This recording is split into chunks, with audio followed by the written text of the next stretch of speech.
प्यारे बच्चों नमस्कार। आपका स्वागत है हमारे यूट्यूब चैनल जय क्लासेस पर। जहाँ तक हम पढ़ रहे हैं मुगल काल, और मुगल काल में हम पहुंच गए हैं शाहजहां पर। और शाहजहां के विषय में काफी हद तक हमने कल आपसे बात करी थी।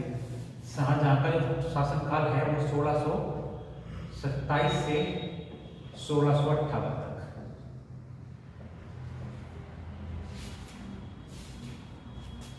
1627 से 1658 तक शाहजहां का शासनकाल रहेगा। और शाहजहां ने 1612 ईस्वी में शादी की, और ये वो शादी इस महिला से की, उसका नाम है अर्जुमंद बानो बेगम।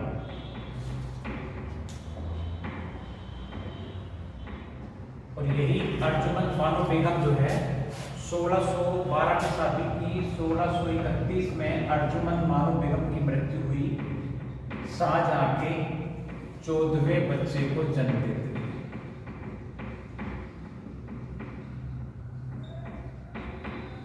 तो इस अर्जुमंद बेगम से शाहजहां को 14 बच्चे हुए, और 14 में से 7 ही जीवित रहे, जिसमें 4 लड़के और 3 लड़कियां। इनके विषय में बाद में बात करेंगे। इसी यही अर्जुमंद बेगम जो है इतिहास में मुमताज महल के नाम से जानी जाती है। और इसी मुमताज महल की याद में 1631 में ही शाहजहां ने शुरू करवाया ताजमहल का निर्माण।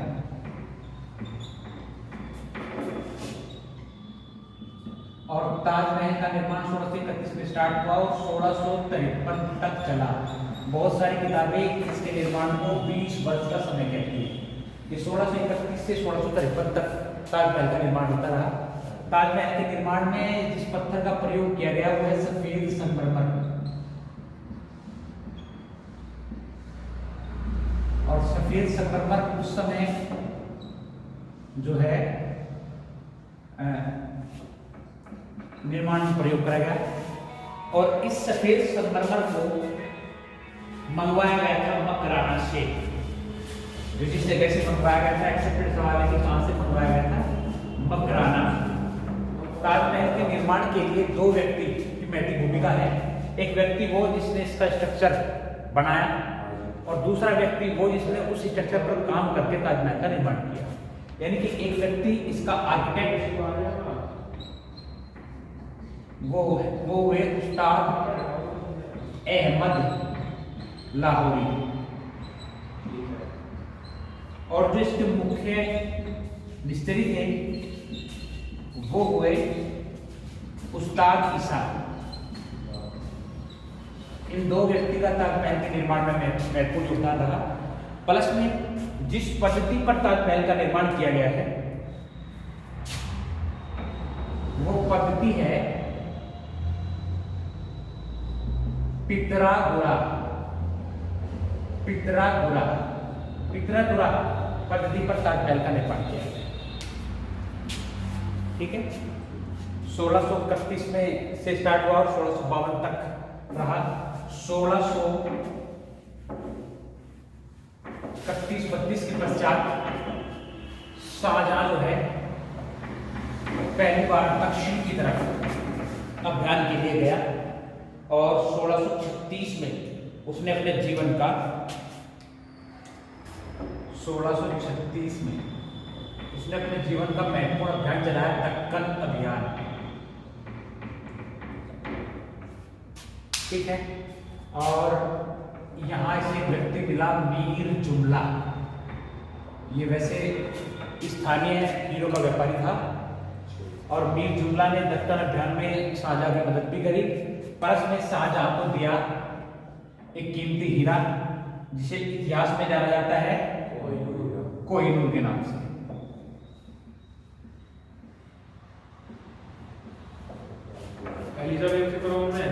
हाँ, 3 हिस्से हो चुके हैं फिलहाल इसके बारे में पहले बात कर चुके। तो 1631 के अभियान के दौरान जो है इसको 36 लिखा है ना, हाँ ठीक है। 1636 के अभियान के दौरान 1636 के पश्चात शाहजहां ने अपने जीवन में एक महत्वपूर्ण निर्णय लिया। 1638 में इसने अपनी राजधानी आगरा से अब तक मुगलों की राजधानी आगरा थी। ये पहला व्यक्ति है जो अपनी राजधानी को आगरा से दिल्ली ले आया। इसके पीछे महत्वपूर्ण कारण ये माना जाता है कि शाहजहां ने ये माना कि आगरा का तापक्रम जो है दिल्ली की तुलना में ज्यादा है, इसलिए वहां की गर्मी से प्रभावित होकर उसने कहा कि चलो हम अपनी राजधानी जो है दिल्ली पर स्थापित करते हैं। और दिल्ली में इसने निर्माण कराया लाल किले का। इसने निर्माण करवाया दिल्ली गेट का, इसने निर्माण करवाया कश्मीरी गेट का, वेरी गुड, इसने निर्माण कराया जामा मस्जिद का, बिल्कुल ठीक, इसने महत्वपूर्ण निर्माण कराया। दिल्ली के लाल किले में ही इसने दो सभा, एक दीवान ए आम जो आम जनता के लिए थी, और एक दीवान खास जो खास लोगों के लिए था। ठीक है, इस दीवान खास में इसने रखवाया सोने से जड़ा एक सिंहासन, और इस सिंहासन को नाम दिया गया मयूर सिंहासन। बिल्कुल ठीक, इसी मयूर सिंहासन में शाहजहां ने कोहिनूर हीरे को जड़वाया। ठीक है, ये दीवाने खास में रखा गया। आपसे पूछ सकता है कि मयूर सिंहासन के निर्माण में किसने निर्माण किया था, तो ये था बेबादल खान। बेबादल खान ने जो है मयूर सिंहासन का निर्माण किया है। इसे तख्त ताउस भी कहते हैं। इसका दूसरा नाम जो है वो तख्त ताउस, तख्त ताउस भी। अपने जीवन में ज्यादातर महत्वपूर्ण युद्धों के ध्यान के लिए नहीं जाना जाता। शाहजहां की काल को मुगल स्थापत्य कला का स्वर्णिम काल कहा जाता है। ध्यान रखिएगा, अकबर के काल को हिंदी का स्वर्णिम काल कहा जाता है। इससे पहले आए हुए जहांगीर के काल को चित्रकारी का स्वर्णिम काल कहा जाता है, और अब शाहजहां के काल को स्थापत्य कला का स्वर्णिम काल। क्यों? क्योंकि शाहजहां ने अपने जीवन में बहुत महत्वपूर्ण चीजों का निर्माण करा है। ठीक है, इस कारण से शाहजहां के काल को जो है स्थापत्य कला का महत्वपूर्ण काल माना जाता है। अब शाहजहां के बच्चों के विषय में बात कर ली जाए। शाहजहां की मैंने आपको बताया था कि 7 संतानें थी। जो उसकी जो प्रिय पत्नी थी मुमताज महल, उससे उसे प्राप्त हुई थी। सबसे जो बड़ा बेटा था वो था दारा शिकोह, उससे छोटा बेटा था औरंगजेब,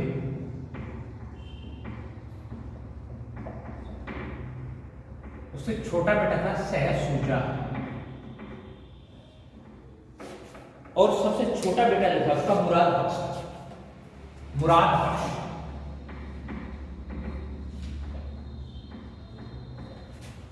तीन बेटियां थी, जहां रोशना और गोहना। 1658 तक आते आते शाहजहां का जो स्वास्थ्य था वो डाउन चला गया, और स्वास्थ्य डाउन होने के कारण शाहजहां ने आम दरबार में आना बंद कर दिया, और 1658 में एक भ्रांति फैली कि शाहजहां की मृत्यु हो चुकी है। जब ये भ्रांति फैली तो शाह शुजा ने और उसके अन्य बेटों ने उत्तराधिकार के लिए युद्ध शुरू कर दिया, और 1658 के बाद का ये समय जो है ये मुगल सल्तनत में उत्तराधिकार के युद्ध के लिए जाने गया। इसमें पहला युद्ध हुआ 1658 में, ये बहादुरगढ़ का युद्ध। बहादुरगढ़ का युद्ध, इस युद्ध में एक तरफ शाह शुजा और दूसरी तरफ मुगल सेना सम्मिलित हुई। शाह शुजा उन दिनों बंगाल की रियासत संभाल रहा था, और ये बंगाल से अपनी सेना, बंगाल का सूबेदार था शाह शुजा, और ये बंगाल से अपनी सेना लेकर मुगल सेना के सामने प्रस्तुत हुआ, और इसने बहादुरगढ़ के युद्ध में मुगल सेना को चुनौती पेश करी। हुआ ये कि शाह शुजा की हार हुई और ये वहां से भाग खड़ा हुआ। जब शाह शुजा हारा तो तब औरंगजेब ने मुराद बख्श को निमंत्रण भेजा कि अगर हम अलग अलग इस प्रकार से लड़ते रहे मुगल सेना के विरुद्ध तो सभी पराजित होंगे। मैं और आप, औरंगजेब और मुराद बख्श, हम दोनों एक दूसरे का सहयोग करते हैं और मिलकर मुगल सेना के विरुद्ध लड़ते हैं। और जब इसने इसको निमंत्रण भेजा तो इस निमंत्रण को पाकर मुराद बख्श शाह शुजा के साथ आ गया और दोनों 1658 में ही इन दोनों ने लड़ा धर्मत का युद्ध। धर्मत के युद्ध में एक तरफ हो गए औरंगजेब और उसके साथ सहयोग करा मुराद बख्श ने। मुराद बख्श और सामने हो गई मुगल सेना। इस बार जैसा औरंगजेब ने सोचा था उस बात में सफलता मिली और औरंगजेब और मुराद बख्श की जो संयुक्त सेना थी वो विजयी हुई। जब यहां पराजय हुई तो 1658 में ही 1658 में जब शाहजहां की तबीयत खराब हुई तो उसने ये जानकर कि मैं कहीं अचानक मर ना जाऊं, उसने अपनी गद्दी का उत्तराधिकारी घोषित कर दिया अपने सबसे बड़े बेटा दारा सिकोह। दारा सिकोह एक उदार व्यक्ति था और उदारता में उसे अकबर के समान माना जाता है।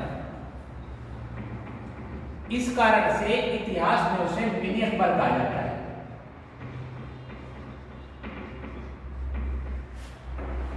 एक्सेप्टेड क्वेश्चन आपसे पूछेगा कि मिनी अकबर किसको कहते हैं? शासन नहीं रहा, सिर्फ उत्तराधिकारी घोषित किया, इसने शासन की कमान नहीं संभाली। लेकिन जब धर्मत के युद्ध में संयुक्त सेना हार गई तो फिर इसने 1658 में शामूगढ़ का युद्ध लड़ा और इस शामूगढ़ के युद्ध में इसने चुनौती पेश कर दी अपने दोनों भाइयों को। एक तरफ तो हो गया दारा सिकोह और दूसरी तरफ उसके दोनों भाई जो संयुक्त सेना बना के लड़ रहे थे, औरंगजेब और साथ में मुराद बख्श। हुआ ये कि ये संयुक्त सेना विजय हुई और दारा सिकोह की शामूगढ़ के युद्ध में हार। यहां से औरंगजेब को स्थायित्व मिला और औरंगजेब ने आगरा के किले पर अधिकार कर लिया।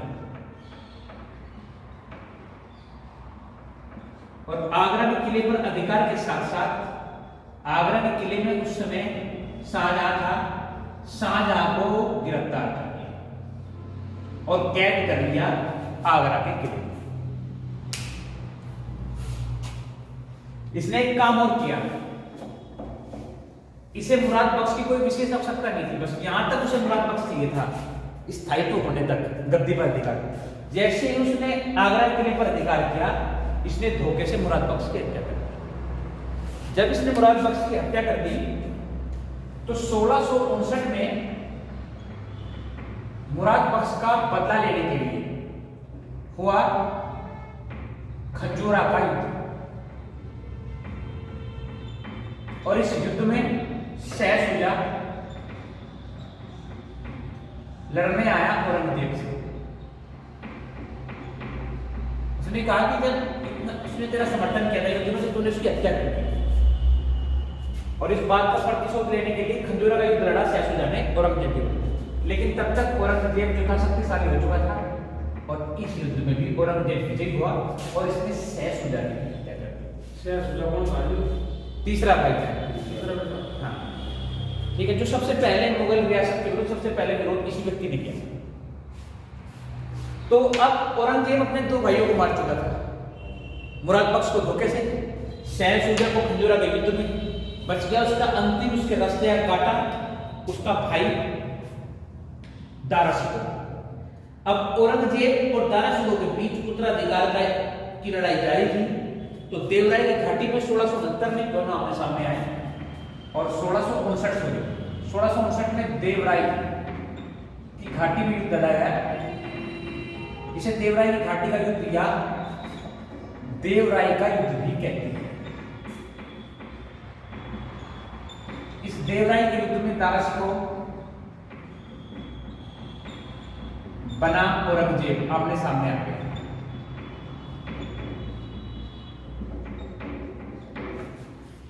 और इस युद्ध में औरंगजेब विजयी हुआ और इसने दारा को गिरफ्तार कर लिया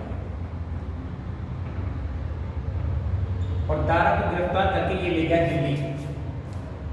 और दिल्ली में 1669 में 59 में दूसरी बार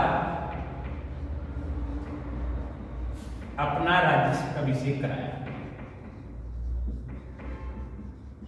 पहला राज्याभिषेक कराया था इसने साबूगढ़ के युद्ध के पश्चात, जब इसने आगरा के किले पर अधिकार किया तब इसने पहला राज्याभिषेक कराया। और जब इसने अपने अंतिम भाई को गिरफ्तार कर दिया गया दारा शिकोह को देवराय के युद्ध के पश्चात, उसके पश्चात इसने दूसरी बार अपना राज्याभिषेक कराया। पहला कराया था इसने आगरा में, आगरा के किले में, और दूसरा राज्याभिषेक कराया इसने रेड फोर्ट लाल किले में। कहां? दिल्ली।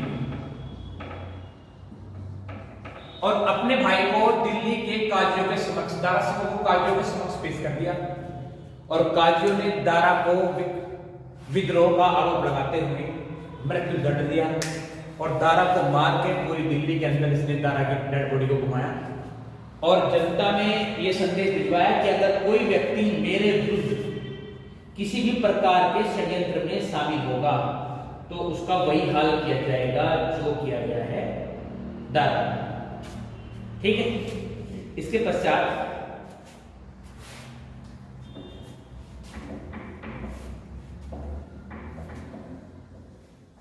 (1658) में इसने अपने पिता को गिरफ्तार किया, शाहजहां, क्योंकि शाहजहां चल रहा है। औरंगजेब के विषय में बात करेंगे। औरंगजेब गद्दी में बेशक आ गया। 1658 से 1666 तक, 58 से 1666 तक ये आगरा के किले में, कौन? शाहजहां आगरा के किले में कैद रहा और 1666 में इसकी मृत्यु हो गई और मृत्यु के पश्चात इसको दफनाया गया कहां? आगरा में ही। कहां? ताजमहल में। जो मुमताज महल है इसकी कब्र है ताजमहल के अंदर और मुमताज महल की कब्र के बगल में ही इसको दफनाया गया। और इसके साथ ही शाहजहां का जो चैप्टर था वो बंद हो गया। शाहजहां का पूरा मामला खत्म। शाहजहां की जीवनी जो लिखी गई वो लिखी गई शाहजहां नामा। ये चैप्टर सवाल आएगा। इसकी जो जीवनी है वो है शाहजहां नामा और इसका लेखक है इनायत खान।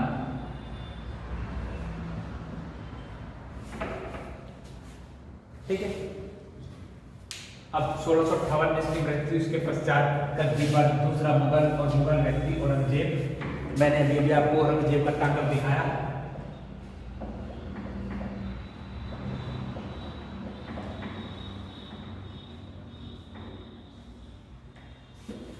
ठीक है।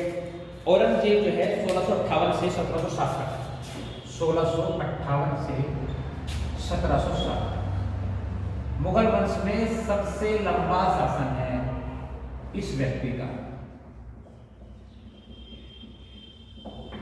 एक्सेप्टेड बात है, आपको पता होना चाहिए कि सबसे लंबा शासन जो है मुगल वंश में किसका रहा। 1618 में उज्जैन में दोहद इसके जन्म हुआ। 1618 में उज्जैन में इसका जन्म। जब इसका जन्म हुआ तो इसके जन्म के साथ ही किसी भविष्यवक्ता ने शाहजहां से कहा कि तेरा ये पुत्र जो है तेरे लिए, तेरे शासन के लिए सुनिश्चित का विषय बनेगा।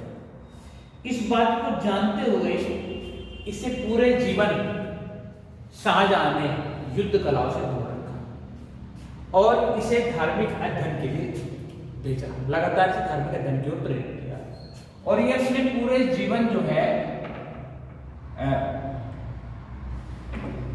इस्लाम परस्त रहा और इसका जो शासन इसने शासन किया वो इस्लाम की किताब को आधार बना के कुरान शरीफ को आधार बना के एवं सुन्नी रिवायत, हाँ इसने क्योंकि इसने पूरा जीवन यही पढ़ा, इसने इस्लाम पर रहा, कुरान शरीफ पढ़ी, तो वहां से इसके अंदर इस्लामिक कट्टरता आई, इसलिए ये व्यक्ति इस्लामिक कट्टरता के साथ इस्लामिक कट्टरता के साथ शासन करता है। इससे पहले इसके जितने भी मुगल काल के शासक हुए उन लोगों ने भारत में उदार नीति का प्रयोग करा, लेकिन जैसे ये गद्दी पर बैठा तो इसने इस्लामिक कट्टरता का द्वार खोला और इसने ऐसे कितने ही काम किए जिससे पता चला कि ये व्यक्ति जो है कट्टर विचार करता है। 1637 में 1618 में इसका जन्म हुआ, 1637 में इसने विवाह किया दिलराश बानो बेगम। इतिहास में इसको राबिया बीबी के नाम से भी जाना जाता है। ठीक है, एक्सेप्टेड सवाल आपसे ये पूछ जाएगा राबिया बीबी से कि बीबी का मकबरा है कहां, और मकबरा क्यों पूछ रहे हैं? इस राबिया बीबी का मकबरा है औरंगाबाद में, और इसका मकबरा जो है औरंगजेब ने ताजमहल की नकल करके संगमरमर का बनवाया, सफेद संगमरमर का, लेकिन नकल तो करके बनवाया गया, लेकिन वो ताजमहल की नकल नहीं बना, उसे काला ताजमहल कहा जाता है या ताजमहल की बुरी नकल। यस सर, इसीलिए इससे एक्सेप्टेड सवाल बनेगा, पूछता है कि बीबी का मकबरा है कहां, ये औरंगाबाद में है महाराष्ट्र।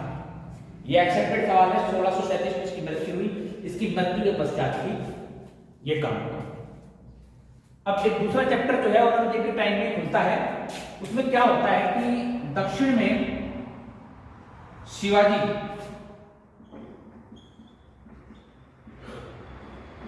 मराठा साम्राज्य का उदय होता है, और शिवाजी क्या करते हैं दक्षिण में 1657 में दक्षिण में विद्रोह करते हैं, और इस विद्रोह को 1657 में शिवाजी और सामने आपके औरंगजेब,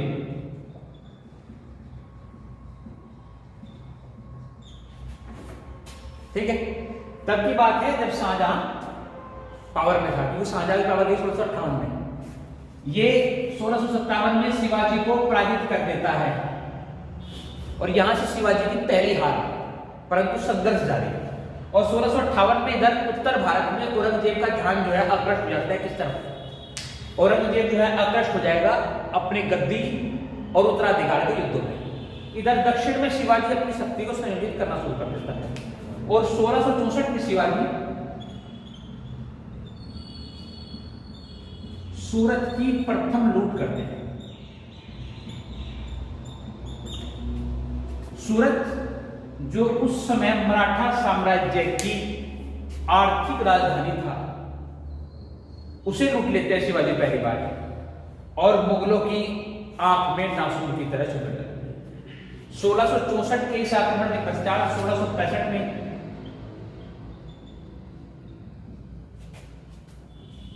औरंगजेब जयसिंह को भेजते हैं, और जयसिंह और शिवाजी दोनों के बीच युद्ध होता है, और जयसिंह जो है शिवाजी को पराजित करता है, जयसिंह विजयी होता है। और इन दोनों के बीच 1665 में संधि होती है, पुरंदर की संधि। पुरंदर की संधि, इस पुरंदर की संधि में जयसिंह शिवाजी को प्रतिबद्ध करता है और कहता है कि जितने आपने किले जीते हैं वो सभी किले आप मराठा रियासत को लौटा दें, प्लस मराठा को नहीं, मुगल से रियासत लौटा दें, और साथ ही अपने पुत्र के साथ औरंगजेब के सामने पहुंचते हैं और शिवाजी अपने पुत्र संभाजी को लेकर 1665 में औरंगजेब के सामने जाते हैं। लेकिन औरंगजेब ने इसको मिलने के लिए नहीं बुलाया था भाई, और ये 1665 में ही गिरफ्तार कर लेता है शिवाजी को। शिवाजी इसकी कैद में अत्यधिक समय तक नहीं रहे। 1670 में शिवाजी इसकी कैद से निकल भागे और इसकी कैद से निकलकर 1670 में दूसरी बार शिवाजी ने लूट लिया सूरत। 1670 में शिवाजी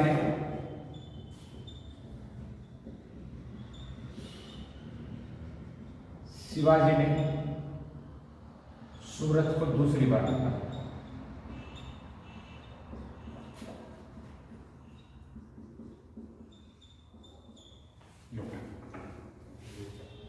और जीवन पर्यंत जब तक शिवाजी रहे तब तक छापामार नीति के तहत बहुत सारे संघर्ष उन्होंने मुगलों के साथ किए और मुगले जो है शिवाजी से जीवन पर्यंत परेशान हुए जब तक शिवाजी जीवित रहे। इधर मैंने आपको बताया था 1658 में गद्दी पर बैठ गया और 1660 में दक्षिण में बंगाल का सूबेदार बनाया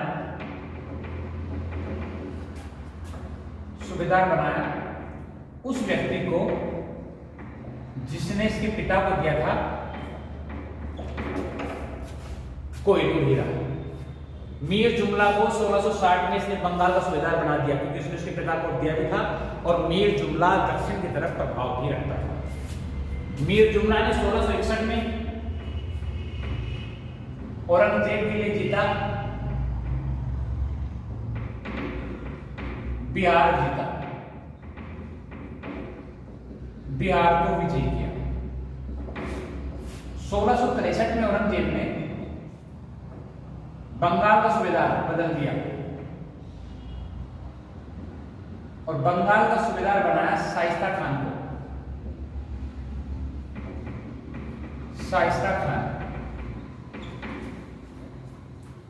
खान जो था सेना का कुशल सेना नियंत्रक था और इस बात को समझते हुए क्योंकि यहां से औरंगजेब दक्षिण विजय को ध्यान में रखते हुए इसने शाइस्ता खान को बंगाल का सूबेदार बना दिया और इसी ने 1666 में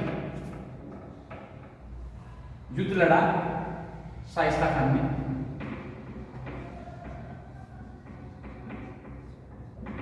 पुर्तगालियों के विरुद्ध और पुर्तगालियों को पराजित किया सबसे पहली बार किसी ने मुगल सल्तनत में, वो था शाइस्ता खान। ये सानिध्य में लड़ रहा है किसके? औरंगजेब के। औरंगजेब का ही सूबे का सूबेदार है शाइस्ता खान।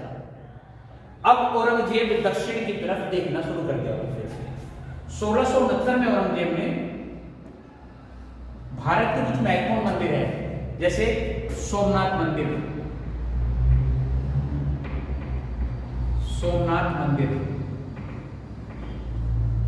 गुजरात, जैसे काशी विश्वनाथ मंदिर,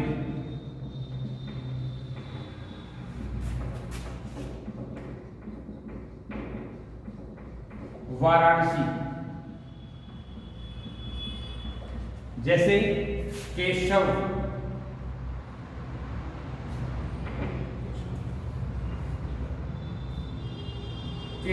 राय मंदिर,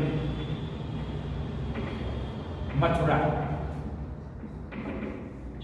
1669 में इन सभी मंदिरों को औरंगजेब ने ध्वस्त कर दिया।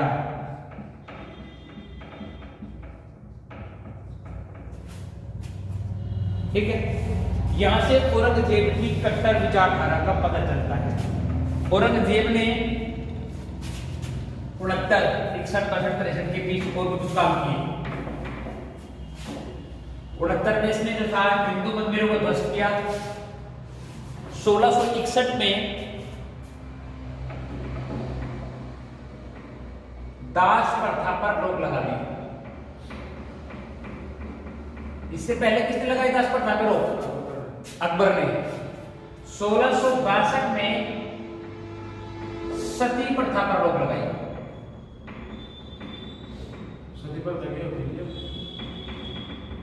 इसके बारे में बात करेंगे हमारा।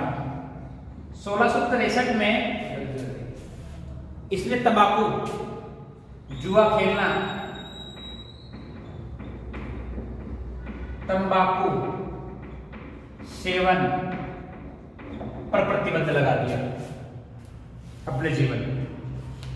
और क्या कर दिया, एक सिक्के पर, ये सब 61 में क्या था, 61 में ही सिक्के पर कलमा लिखने पर प्रतिबंध लगा दिया। यही व्यक्ति है जिसने सिक्के पर, इससे पहले मुगल रियासत में सिक्के पर कलमा लिखा जाता था, लेकिन इसने 1661 में गद्दी पर बैठने के साथ ही सिक्के पर कलमा लिखवाना बंद कर दिया और कह दिया कि अगर कोई सिक्के पर कलमा लिखता है तो उसके विरुद्ध विशेष प्रावधान लाया जाएगा। 1664 में ये 10% होती है, 62 बेटर करो, ये 63 करो, ये भी 63 और 1664।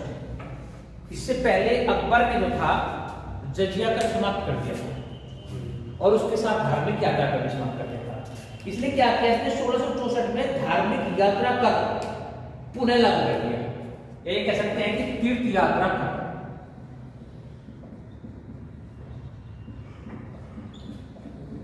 पुनः लागू कर दिया। ध्यान रखना, जजिया भी पुनः लेकर आएगा, लेकिन जजिया यहां नहीं लाएगा, जजिया आगे लेकर आएगा। ठीक है, 1675 में ये एक बड़ी घटना को अंजाम देता है। 1675 में सिख धर्म के 9वें गुरु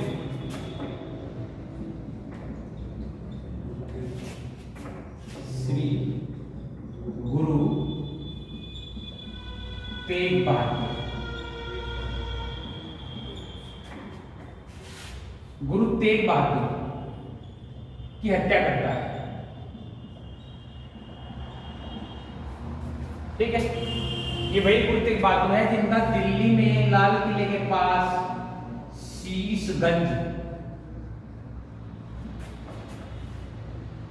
जहां गुरु तेग बहादुर की हत्या की गई थी, दिल्ली में उसी जगह शीशगंज गुरुद्वारा है। इसने 1675 में सिखों के 9वें गुरु श्री तेग बहादुर की हत्या कर दी। 1679 में पुनः जजिया कर लागू किया। यहां शुरू करता है, जजिया कर लागू करता है कब, 1679 में। 1681 में जो मुगल काल की परंपरा चली हुई थी, इसका पुत्र हुआ अकबर। ध्यान रखना, ये वो अकबर नहीं है जलालुद्दीन अकबर, ये इसका पुत्र है। अकबर का विद्रोह होता है और जब अकबर का विद्रोह जहांगीर द्वारा दबाया गया तो अकबर चला गया दक्षिण में, और दक्षिण में अकबर की मदद करता है संभाजी, शिवाजी का पुत्र। संभाजी द्वारा जो है इसे शरण दी गई और काफी लंबे समय तक ये दक्षिण में संभाजी की शरण में ही रहा अकबर। ध्यान रखना कि अगर अकबर का विद्रोह आता है 1681 का कहीं भी, तो ध्यान रखना वो जलालुद्दीन अकबर, मोहम्मद अकबर नहीं है, वो जो है जहांगीर का पुत्र है। 1682 में जहांगीर ने जिस महत्वाकांक्षा के साथ साइंसा खान को अपना दक्षिण के सूबों का सूबेदार बनाया, उस महत्वाकांक्षा के साथ 1682 में इसने दक्षिण अभियान शुरू कर दिया। 1682 में जहांगीर ने औरंगजेब ने दक्षिण अभियान शुरू किया।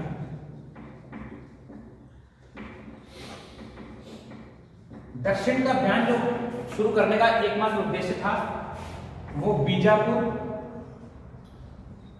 एवं गोलकुंडा, ये दो रियासत थी जो इसके पिता शाहजहां की पकड़ से, पहुंच से दूर थी।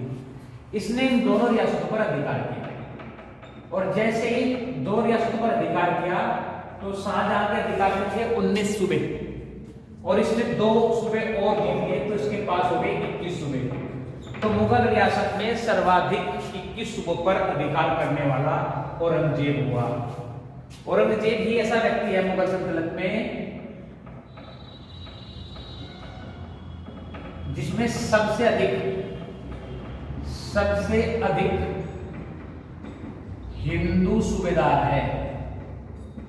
इसके शासनकाल में ही सबसे अधिक सूबों में हिंदू शासकों को इसने मनोनीत कर दिया।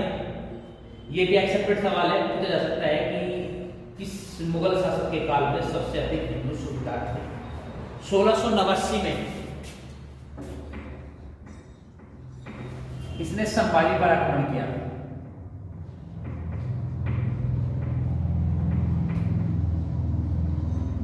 क्योंकि संभाजी ने मदद की जिसके पुत्र अकबर की, उसी बात से परेशान होकर इसने संभाजी पर आक्रमण किया 1689 में और हत्या कर दी संभाजी की।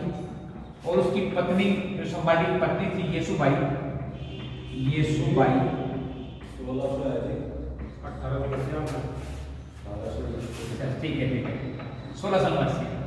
1689 में जो है आक्रमण कर दिया। और संभाजी की जो पत्नी थी येसुबाई और इसका पुत्र था शाह, इन दोनों को कैद कर दिया।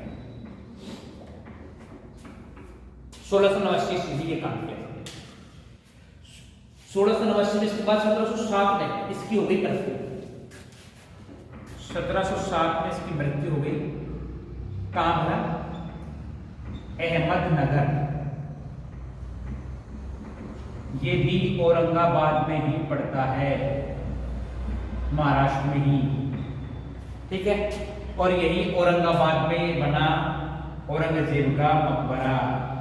याद रखना, औरंगाबाद और औरंगजेब टेंशन नहीं होनी चाहिए आपको, दोनों एक दूसरे से मैच भी हो रहे, ठीक है।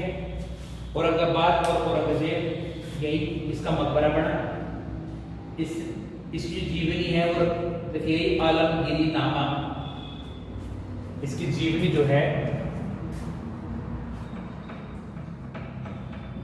आलमगीरनामा, ये किताब लिखी थी सिराजी ने। इसकी जो जीवनी है वो मोहम्मद सिराजी अथवा सिराजी द्वारा लिखी गई। 1707 में इसकी मृत्यु हुई और 1707 में इस प्रकार से समापन हो गया औरंगजेब के काल का, ठीक है। यहाँ तक मैं समझ के चलता हूँ कि आपको कोई एक्सेप्टेड डाउट नहीं रहा होगा। मैंने लगभग सारे एक्सेप्टेड क्वेश्चन आपसे डिस्कस करेंगे। यहाँ तक ये वीडियो आपने ध्यान से देखा, उसके लिए बहुत बहुत धन्यवाद। Thank you very much.